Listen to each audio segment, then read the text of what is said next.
Fëmijët po rritën në një botë gjithnjë më digjitale, që në moshën 10 vjeçare, afro 70% e tyre kanë një telefon të mençur. E deri në moshën 15 vjeçare, shumica kalojnë mbi 30 orë në javë përpara pajisjeve digjitale. Në disa vende si Letonia, kjo shkon deri në 60 orë në javë. Këto të dhëna janë gjetjet e raportit të fundit të organizatës për bashkëpunim dhe zhvillim ekonomik. Raporti me titull "Si është jeta për fëmijët në epokën digjitale" jep një pamje të gjerë mbi ndikimin që ka teknologjia në jetën e përditshme dhe mirëqenien e fëmijëve në vende të ndryshme. Mediat digjitale ofrojnë mundësi të ndryshme për të mësuar, për të komunikuar dhe për të krijuar përmbajtje, por në të njëjtën kohë sjellin edhe rreziqe serioze për shëndetin mendor dhe fizik. Sipas raportit, 60% e adoleshentëve kalojnë më shumë kohë se sa rekomandojnë ekspertët për përdorimin e ekranit, kur bëhet fjalë për aktivitetet argëtuese, si lojrat, videot apo rrjetet sociale.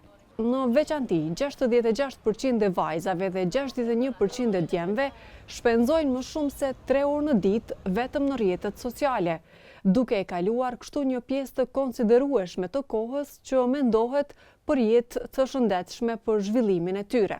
Ku qëndron problemi? Përdorimi i tepërt apo i pakontrolluar i teknologjisë lidhet me probleme me gjumin, ankth, depresion, madje edhe mbi peshë, thekson raporti. 1 në 6 adoleshent ndihet i shqetësuar kur nuk ka telefonin me vete. 1 në 10 përjeton ngacmime në internet, ndonjëherë që në moshë shumë të vogël.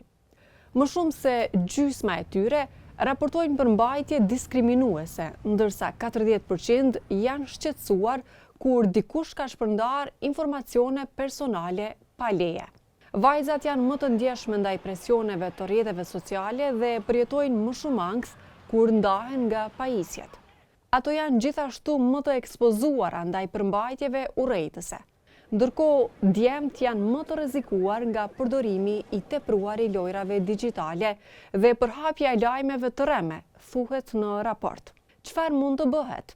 Studimi porosit se prindrit dhe shkollat duhet t'u japin fëmijëve udhëzime dhe njohuri për përdorimin e sigurt të teknologjisë.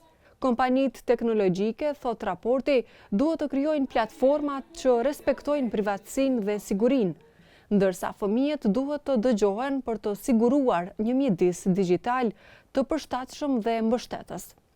Ekspertët paralajmërojnë se nëse nuk veprohet tani, fëmijët e sotëm do të përballen me pasoja të rënda shëndetësore dhe emocionale që mund të pengojnë zhvillimin dhe lumturinë e tyre në të ardhmen.